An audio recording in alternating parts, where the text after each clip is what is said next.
الشيطان الرجيم بسم الله الرحمن الرحيم إني وجهت وجهي للذي فطر السماوات والأرض حنيفا وما أنا من المشركين صدق الله العظيم সম্মানিত মুআজ্জাজ মুসল্লিয়ান মুরব্বিয়ান মুহিব্বিয়ান আমরা সেই মহান আল্লাহ পাক রব্বুল আলামিনের শুকর আদায় করছি যে মহান আল্লাহ তাআলা যিনি সমস্ত একত্ব বরত্ব শ্রেষ্ঠত্ব ও মহত্বের মালিক। সকলে বলে আলহামদুলিল্লাহ। আমি আপনাদের সামনে গত সপ্তাহের আগের সপ্তাহে আলোচনা করতেছিলাম নমরুদ এবং হযরত ইব্রাহিম আলাইহিস সালাতু ওয়াস সালামের জীবনী। ইনশাআল্লাহ আজকেও সেই ধারাবাহিকতায় তারপর থেকে আলোচনা করার চেষ্টা করব। ওয়া তাওফীক ইল্লা বিল্লাহ। নমরুদ ছিলেন সারা পৃথিবীর বাদশা। সারা পৃথিবী শাসন করেছেন চারজন ব্যক্তি, দুজন মুসলমান, হযরত সুলাইমান, জুলকারনাইন, দুজন কাফের, নমরুদ এবং বুখতে নসর। সেই চারজনের ভিতর একজন হলো নমরুদ। নমরুদ বংশগত দিক দিয়ে হযরতে নূহ আলাইহিস সালাতু ওয়াস সালামের সন্তান, অর্থাৎ হযরত নূহ আলাইহিস সালাতু ওয়াস সালামের নাতিনের ছেলে। বলেছিলাম হযরত ইব্রাহিম আলাইহিস সালাতু ওয়াস সালাম যখন মায়ের কাছ থেকে থাপ্পড় খেয়ে তারকা আকাশের চন্দ্র ও সূর্যকে আল্লাহ বলে মনে করেছিল, অথবা ওয়ালাকাদ আতাইনা ইব্রাহিমা রুশদা, আল্লাহ পাক রব্বুল আলামিন ইলহাম করে দিলেন, ওহী পাঠিয়ে জানিয়ে দিলেন যে তোমার আল্লাহ হলো আমি আল্লাহ। আল্লাহ তাআলা তাকে জানিয়ে দিলেন। তারপর তিনি তার সম্প্রদায়ের লোকদেরকে ডাক দিয়ে বললেন, আমি আমার প্রতিপালকের সন্ধান পেয়ে গেছি। হযরত ইব্রাহিম আলাইহিস সালাতু ওয়াস সালাম সর্বপ্রথম তার বাবার কাছে গিয়েছে সন্ধান পাওয়ার পর। তার বাবার নাম আজর। এটা মূলত তার বাবার নাম নয়, এটা একটা মূর্তির নাম। কিন্তু ইব্রাহিম আলাইহিস সালাতু ওয়াস সালামের বাবা সেই আজর নামক মূর্তিকে এত বেশি ভালোবাসতো, তার বাড়িতে তার ঘরে সবসময় রাখতো। শুধু তাই নয়, ছোট একটা মূর্তি বানিয়ে কাঁধে করে নিয়ে যেত বাজারে যাওয়ার সময়, কোথাও যাওয়ার সময়। যার কারণে মানুষ ইব্রাহিম নবীর বাবাকে আজর বলেই নামকরণ করেছে। যেরকমভাবে আমরা দেখি একজন রিক্সাওয়ালা যদি যেতে থাকে আমরা বলি এই রিক্সা, লোকের নাম কিন্তু রিক্সা নয়। যদি দুই হাতে 4টি করে 8টি মুরগি নিয়ে কেউ যদি যা, অনেকে ডাক দেয় এই মুরগি দিক, তো মুরগিওয়ালাও বলে জি, তার নাম কিন্তু মুরগি নয়, কিন্তু তার কাছে মুরগি আছে দেখে নামকরণ করা হয়েছে। যেমন আবু হুরায়রার নাম আবু হুরায়রা নয়, আব্দুর রহমান। কিন্তু কেমনে আবু হুরায়রা হলো এত লম্বা বলার মতো সময় নেই, যেহেতু আমি আমার আলোচনার দিকে যাব। তদ্রূপভাবে আজরের নাম আজর না, অন্য নাম ছিল, কিন্তু সেই আজর নামক মূর্তিকে ভালোবাসার কারণে এটাকে মানুষ আজর বলে ডাকতে ডাকতে তার নাম আজর হয়ে গেল। ইব্রাহিম আলাইহিস সালাতু ওয়াস সালাম আল্লাহর সন্ধান পাওয়ার পর সর্বপ্রথম বাবার কাছে গেলেন এবং বলতেছেন, وَإِذْ قَالَ إِبْرَاهِيمُ لِأَبِيهِ آزَرَ أَتَتَّخِذُ أَصْنَامًا آلِهَةً إِنِّي أَرَاكَ وَقَوْمَكَ فِي ضَلَالٍ مُبِينٍ। আল্লাহ পাক রব্বুল আলামিন কুরআনের ভাষায় জানিয়ে দেয়, হযরত ইব্রাহিম আলাইহিস সালাতু ওয়াস সালাম তার বাবার কাছে গিয়ে বললেন, লি আবিহি আযার, হে আমার পিতা আযার, আতাত্তাখিযু আসনামান আলিহা, এই মূর্তির পূজা কেন করো? ইন্নী আরাকা ওয়া কওমাকা ফি দালালিন মুবিন, নিশ্চয় আমি দেখতেছি তুমি প্রকাশ্য গুমরাহির ভিতর আছো। ইয়া আবাতি লা তা'বুদিশ শাইতান ইন্নাশ শাইতানা কানা লির-রাহমানি আসিয়া। হযরত ইব্রাহিম আলাইহিস সালাতু ওয়াস সালাম বাবাকে বললেন, তুমি শয়তানের পূজা বাদ দিয়ে আল্লাহর দিকে আসো। শয়তান হলো ইন্না শাইতান, নিশ্চয় শয়তান হলো আল্লাহ পাক রব্বুল আলামিনের প্রকাশ্য শত্রু। তখন আজর বলে, ও শয়তানের পূজা বাদ দিব না, তাহলে কি তোমাকে আল্লাহ বলে মানবো? তার ছেলে ইব্রাহিমকে বলতেছে, তাহলে কি আজকে থেকে তোমাকে আল্লাহ বলে মানবো? ইব্রাহিম বলে, হ্যাঁ আমাকে মানবে, তবে আল্লাহ বলে নয়, নবী বলে। ইন্নী ক্বাদ জাআনি মিনাল ইলমি মা লাম ইয়াতিকা ফাত্তাবি'নি আহদিকা সিরাতান সাওয়্যা। হযরত ইব্রাহিম আলাইহিস সালাতু ওয়াস সালাম বলেন, হ্যাঁ বাবা আজকে থেকে আমাকে মানবে, তবে আল্লাহ বলে নয়। নবী বলে, ফাত্তাবি'নি আহদিকা সিরাতান সাওয়্যা, এবং আমাকে অনুসরণ করো যদি নাকি সঠিক রাস্তায় তুমি যেতে চাও, আর নয়তো তুমি কামিয়াব হবে না। যখন এই সমস্ত কথা কাটাকাটি হচ্ছে, তখন কিছু লোক জড়ো হয়ে গেল। জড়ো হওয়ার পর তারা বলতেছে, মা হাযা ইয়া ইব্রাহিম, হে ইব্রাহিম এখানে কি হলো? তোমার বাবার সাথে কথা বলতেছ এভাবে? তখন ইব্রাহিম তাদেরকে উদ্দেশ্য করে বললেন, ইয়া কওমি মা হাযিহি তামাসিলুল্লাতী আনতুম লাহা আকিফুন। আমার বাবাকে যা বলেছিলাম তোমাদেরকেও একই কথা বলতেছি, তোমরা যে ওই যে মূর্তি পূজাটা করো, মা হাযিহি তামাসিল, এই সমস্ত মূর্তি পূজা কেন করো? তাদের সামনে মাথা নত কেন করো? তোমরা নিজেরা বানাও, বানানোর পর তাদেরকে আল্লাহ বলে তোমরা সাজদা দাও পায়ের ভিতর কেন? তারা কি তোমাদের কোনো উপকার বা ক্ষতি কোনো কিছু করতে পারে? আল্লাহ পাক রব্বুল আলামিন কোরআনের ভাষায় বলেন, তখন ওই সমস্ত মানুষেরা তারা সুম্মা নুকিসু আলা রুউসিহিম, তাদের মাথাগুলো নত হয়ে গেল এবং সকলে বলল, ক্বালু ওয়াজাদনা আবা'আনা লাহা আবিদিন। আল্লাহ পাক রব্বুল আলামিন বলেন, ওই সমস্ত মানুষেরা বলতে লাগলো, হে ইব্রাহিম কেন যে মাথা নত করে আমরাও জানি না, নিজের হাতে বানাই, নিজের হাতে বানানোর পর আমরা তাদেরকে আল্লাহ বলে স্বীকার করে তাদের পায়ের ভিতর সাজদা কেন দেই জানি না। কিন্তু ক্বালু ওয়াজাদনা আবা'আনা লাহা আবিদিন, আমাদের পূর্বপুরুষদেরকে দেখেছি তাই আমরাও দিচ্ছি, আমরা ছাড়তে পারবো না। ইব্রাহিম আলাইহিস সালাতু ওয়াস সালাম বললেন, ক্বালা লাকাদ কুনতুম আনতুম ওয়া আবাউকুম ফি দালালিন মুবিন। আল্লাহ পাক রব্বুল আলামিন জানিয়ে দেয়, হযরত ইব্রাহিম আলাইহিস সালাতু ওয়াস সালাম বলেন, তোমাদের বাপ দাদারাও ছিল পথভ্রষ্ট, গুমরা, তোমরাও পথভ্রষ্ট, তোমরাও গুমরা, তোর বাপ দাদারাও গুমরা, তোরাও গুমরা। তখন তারা বলল, ক্বালু আজিতানা বিল হাক্কি আম আনতা মিনাল লাঈবিন।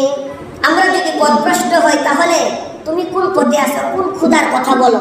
হ্যাঁ, তুমি কোন খোদার কথা বলতেছো? ইব্রাহিম আলাইহিস সালাতু ওয়াস সালাম বলেন, ক্বালা বাল রাব্বুকুম রাব্বুস সামাওয়াতি ওয়াল আরদিল্লাযী ফাতারাহুন ওয়া আনা আলা যালিকুম মিনাশ শাহিদিন।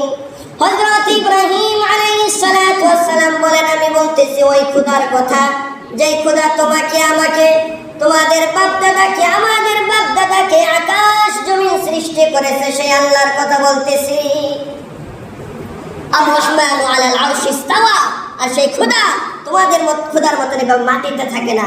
আর রহমান তিনি থাকেন, আল্লাহ থাকেন, আর রহমানু আলাল আরশ ইস্তাওয়া, আরশের উপরে থাকেন।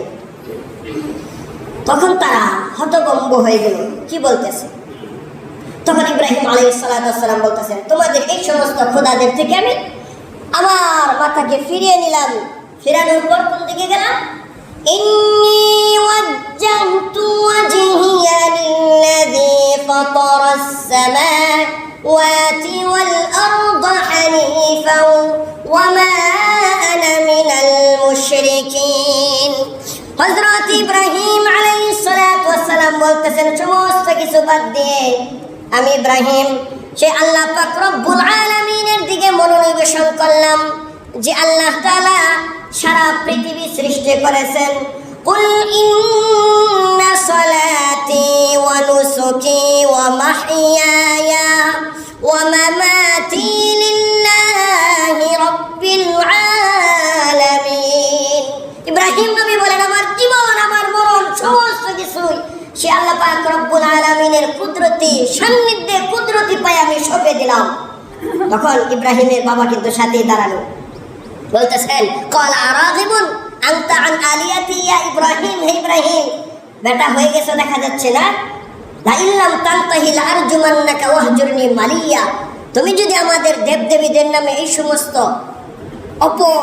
কথা, এই সমস্ত আজে বাজে কথা যদি বন্ধ না করো, তাহলে আমি বাবা হয়ে হাতে পাথর নিয়ে তোমাকে তোমার মাথার উপর নিক্ষেপ করে তোমাকে হত্যা করব। ইব্রাহিম নবী বলেন কেন এখন ভালো লাগে না আমার কথা? তার বাবা আলটিমেটাম দিয়ে দিলেন, সাবধান, আর একদিন যদি এই সমস্ত কথা বলো তাহলে কিন্তু আমি পাথর দিয়ে তোমাকে হত্যা করব। ইব্রাহিম আলাইহিস সালাতু ওয়াস সালামের যুক্তির কাছে এখানে যে সমস্ত মানুষ ছিল তাদের ভিতর একটা অংশ তার হতভম্ব হয়ে ইব্রাহিম আলাইহিস সালাতু ওয়াস সালামকে নবী হিসেবে গ্রহণ করে তার হাতে কালিমা পড়ে সে ইব্রাহিমের ধর্ম, সে মুসলিম মিল্লাতের ধর্ম গ্রহণ করে নিল। এই কথা গেল নমরুদের কাছে যে ইব্রাহিম আজরের ছেলে এমন এমন করতেছে, আর মানুষগুলি তার ধর্ম গ্রহণ করেছে কিছু মানুষ। নমরুদ ডাক দিল আজরকে, ডাক দেওয়ার পর বলতেছে আমি কিন্তু গত সপ্তাহে বলেছিলাম আজর কোন দায়িত্বে আছে নমরুদের। আজর ছিল জাতীয় মন্দিরের দায়িত্বে, বাংলাদেশের জাতীয় মসজিদ বাইতুল মুকাররম তদানীন্তন যুগে যে নমরুদের রাজধানীর সাথে যেখানে নমরুদে গিয়ে পূজা করত, ওইখানে যেটা জাতীয় মন্দির ছিল ওই জায়গার প্রথম প্রধান পুরোহিত ছিল আজর। আজরকে ডাক দিয়ে বলেন তুমি তো আমাদের মন্দিরের পুরোহিত, কিন্তু তোমার ছেলে এইভাবে অমানুষ কিভাবে হলো, কি হয়েছে এমন এমন? তোমার ছেলেকে ডাকো। আজর বলতেছেন একটু সময় দেন, আমার ছেলেকে আমি ঠিক করে নেব। আজর বলতেছে আচ্ছা তাহলে ডাক দাও, শাস্তি না দিলাম না, শুনি সে কোন খোদার কথা বলে। ডাক দেওয়া হলো, ডাক দেওয়ার পর বলতেছে হে ইব্রাহিম, তোমার পিতা আজর কত ভালো মানুষ, তুমি এভাবে খারাপ হলে কিভাবে? তুমি কোন খোদার কথা বলো, কে সে? ইব্রাহিম বলতেছেন রব্বি আল্লাযী ইউহয়ী ওয়া ইউমীত, আমি ওই খোদার কথা বলি যেই খোদা মানুষদেরকে জীবন দান করেন আবার মানুষদেরকে মৃত দান করেন। তখন নমরুদ হেসে বলে ক্বালা আনা উহয়ী ওয়া উমীত, আমিও মানুষদেরকে জীবিত করি, আমিও মানুষদেরকে মৃত করি।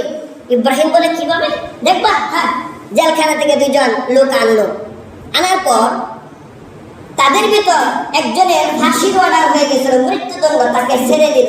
ছেড়ে দিয়ে বলতেছে যে তাকে মৃত্যুদণ্ড থেকে আমি তাকে খালাস করে তাকে নতুন জীবন দান করলাম, যাও সে চলে গেছে।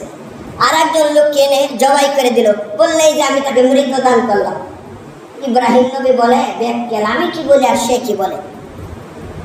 তখন ইব্রাহিম নবী বলতেছে আচ্ছা তুমি যেহেতু এটা বলতেছ তাহলে আমার আল্লাহ আরেকটা কাজ করতে পারে। কি?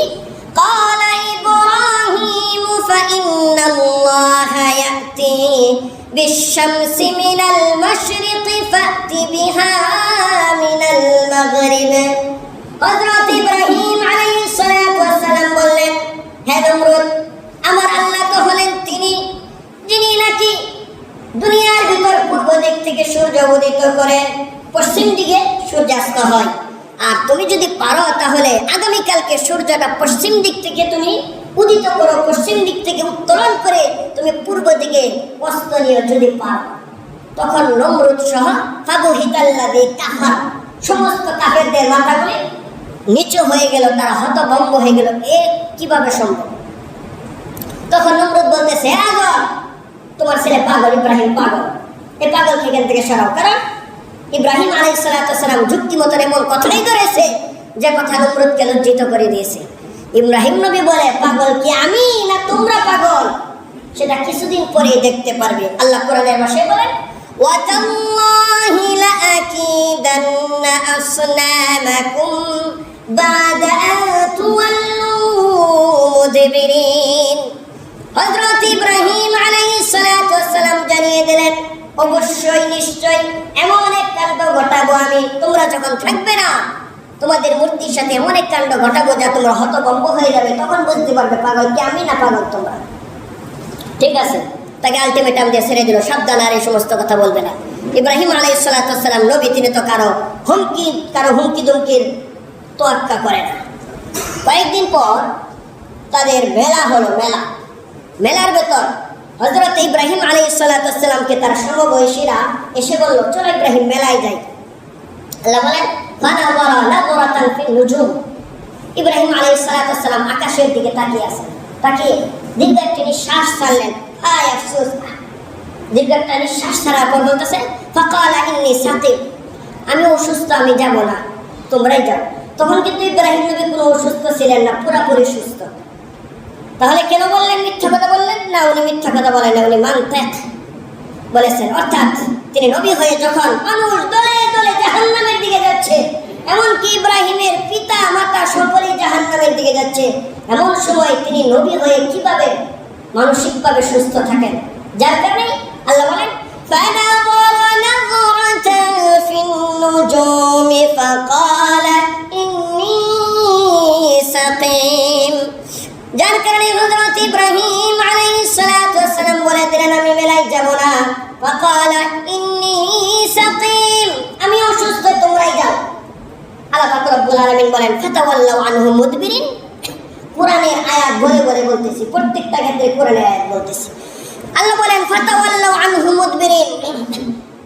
তখন তার সঙ্গী সাথীরা ইব্রাহিম আলাইহিস সালাতু ওয়াস সালামকে পিছনে ফেলে, অর্থাৎ তাকে রেখে মেলাতে চলে গেল। ইব্রাহিম আলাইহিস সালাতু ওয়াস সালাম তখন আল্লাহ বলতেছেন ফারাগা ইলা আলিহাতিহিম ফাকালা আলা তাকুলুন। তিনি একটি বড় কুড়াল নিলেন হাতের ভিতর, নেওয়ার পর মন্দিরের ভিতর ঢুকলেন। ঢোকার পর দেখেন হাই রে, মূর্তির কোনো অভাব নাই। কোনোটা কালাইয়া, কোনোটা 10 হাত লম্বা জিহ্বা, কোনোটার হাত 10টা, একটা চিত্তয়া, একটা কাইত্যয়া, একটা দাঁড়ায়, একটা বসে রয়েছে, একটা গলার ভিতরে আর একটা পাড়া দিয়ে রাখছে, যেমনটা আমরা মন্দিরে গেলে দেখতে পারি, এমন অবস্থা। ইব্রাহিম বলতেছেন, যার পর দেখেন আল্লাহ কোরআনের ভাষায় বলেন ইব্রাহিম যাওয়ার পর দেখেন সেই সমস্ত মূর্তির সামনে কলা, মুড়ি, খাবার, দুধ এগুলি রাখা আছে। ইব্রাহিম বলতেছেন ওয়াকালা লা তাকুলুন, হে কথিত খোদারা, এগুলি খাও না কেন? এগুলি সামনে পড়ে রয়েছে, এগুলোর ভিতর মাছি বসতেছে, একটু পরে সুযোগ পেলে কুত্তা ঢুকবে, এগুলি খাও না কেন? খাও তাড়াতাড়ি। আল্লাহ বলেন মা লাকুম লা তানতিকুন, তারা খাচ্ছে না। তারা কিভাবে খাবে? ইব্রাহিম তখন রাগান্বিত হয়ে বললেন কেন খাস না? এই কথাটা বলতে হবে আমাকে, এত লম্বা জিহ্বা, তাহলে এই কয়েকটা খাবার সামনে, তাহলে খাস না কেন? যখন কোনো জবাব পায় না, আল্লাহ পাক রব্বুল আলামিন বলেন ফারাগা ইলা আলিহাতিহিম ফাকালা আলা তাকুলুন মা লাকুম লা তানতিকুন ফারাগা আলাইহিম দারবান বিল ইয়ামিন। হযরত ইব্রাহিম আলাইহিস সালাতু ওয়াস সালাম তখন হাতের কোরআন দিয়ে এক কিনার থেকে বাড়ি শুরু করলেন।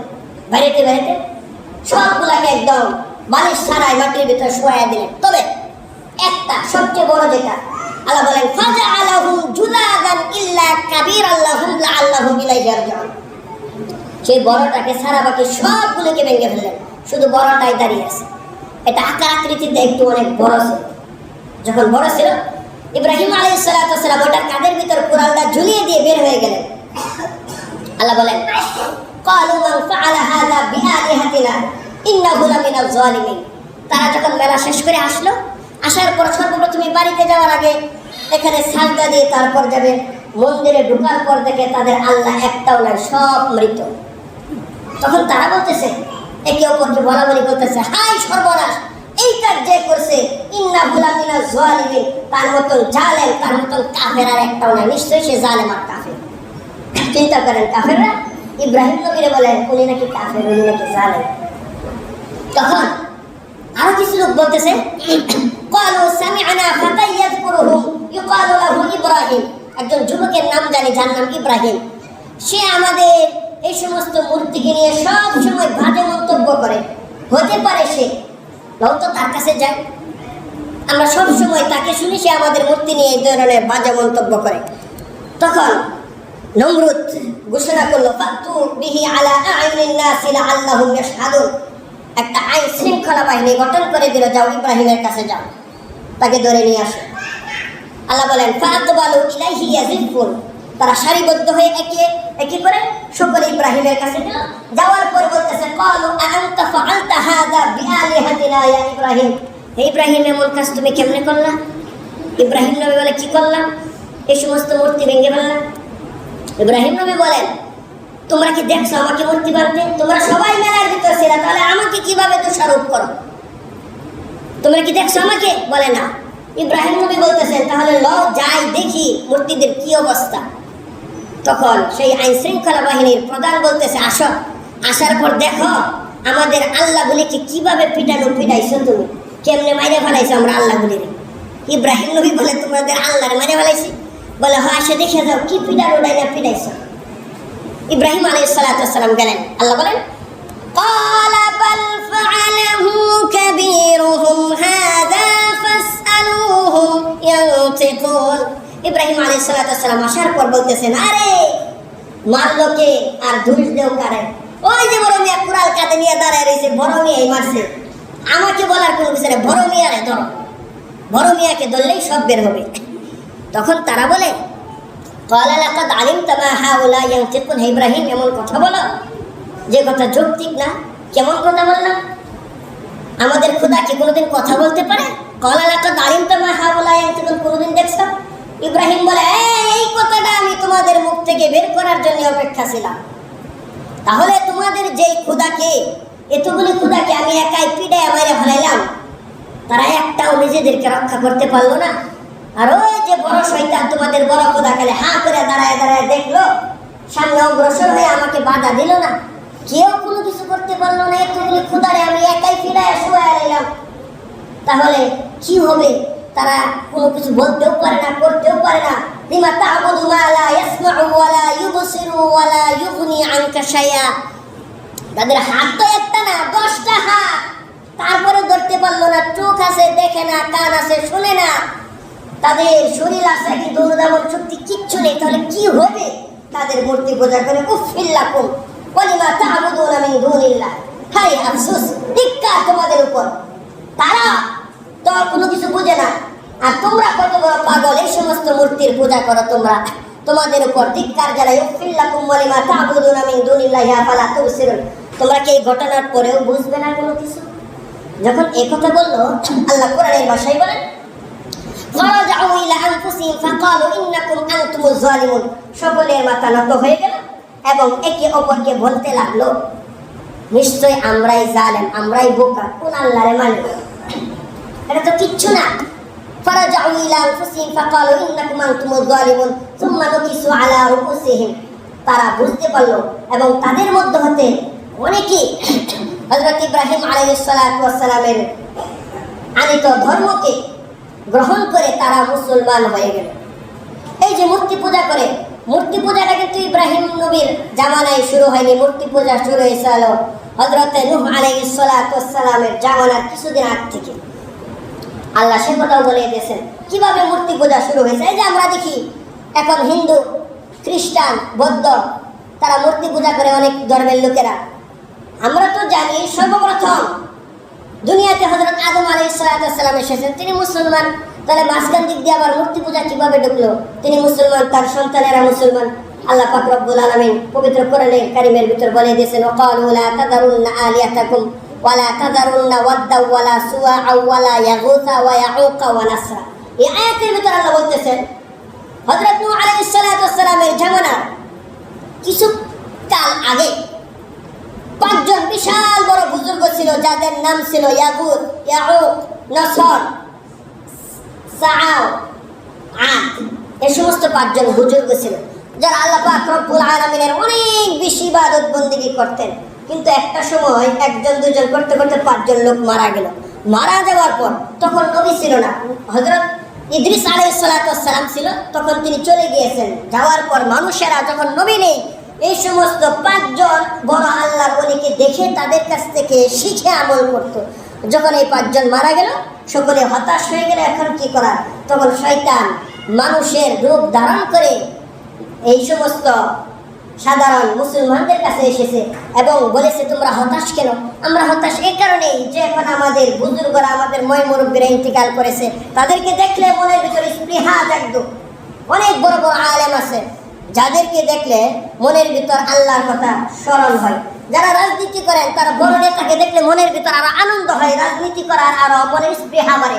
আমি বড় হুজুরকে দেখলে আরো মনের ভিতর ভালোবাসা বাড়ে, যে যেটা করে তার ওই লেভেলের, আরো উচ্চ লেভেলের কাউকে দেখলে মনে ভালোবাসা জন্মায়। তারা বলতেছে তারা নাই, যার কারণে আমরা হতভম্ব হয়ে গেলাম।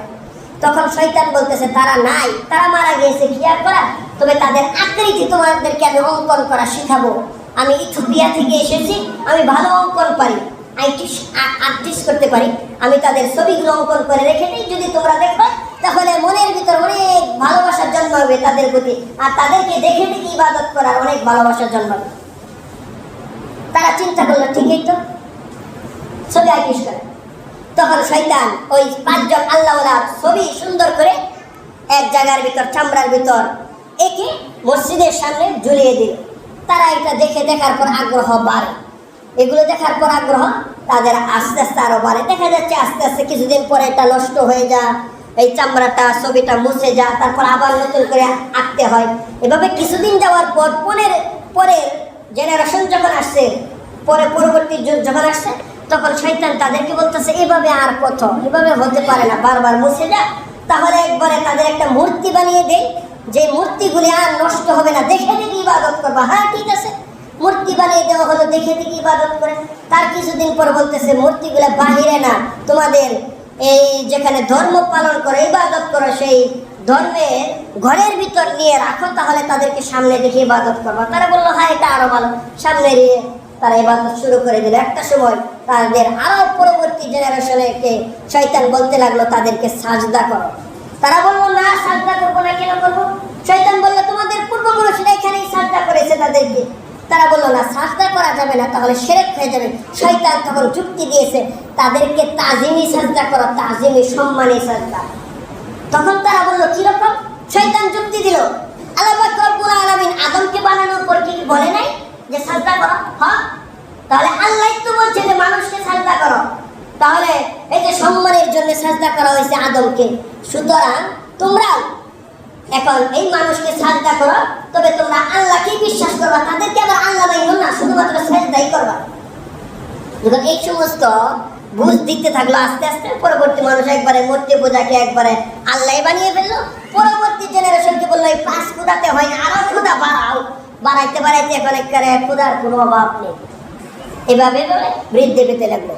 যখন অনেক মানুষ তারা ইসলাম ধর্ম গ্রহণ করে ফেললো হযরত ইব্রাহিম আলাইহিস সালামের কথা শোনার পর, তখন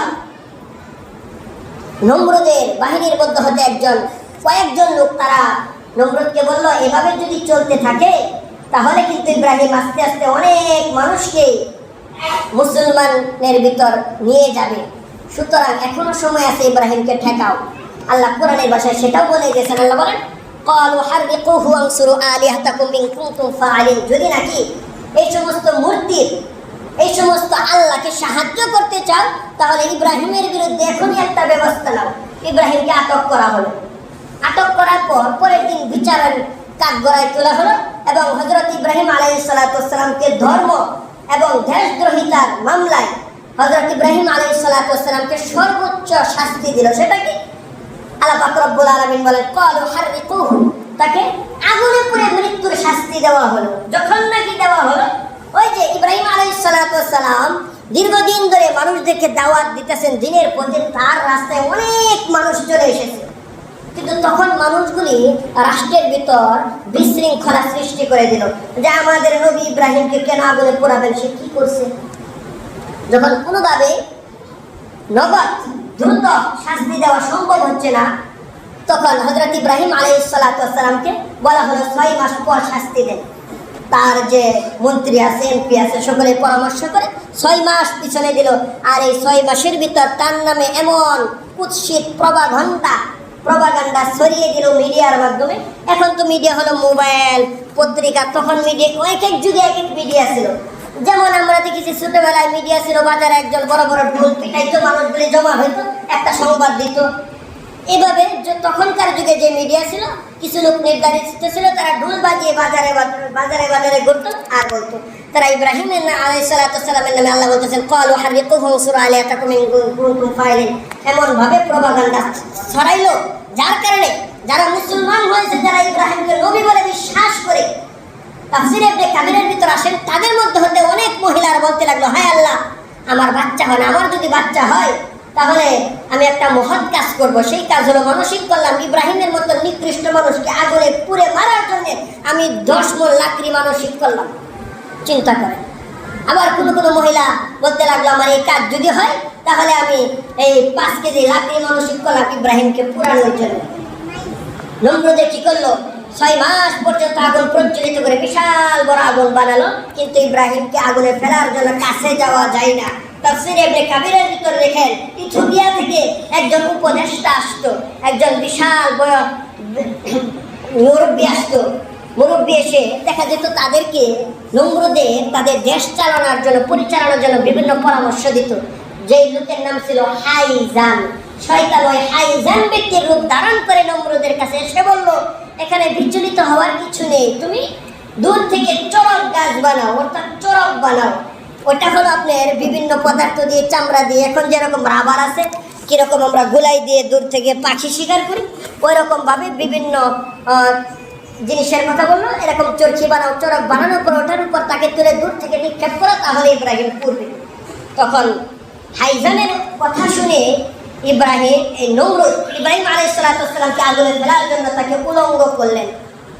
উলঙ্গ করার পর সেই চড়ক গাছের উপর উঠালেন। চরকির ভিতর উঠানোর পর তাকে আগুনে নিক্ষেপ করবেন। এমন সময় জিব্রাইল বলতেছে, হে আল্লাহর নবী, আপনি আমাকে বলুন আপনার কি সাহায্য লাগবে।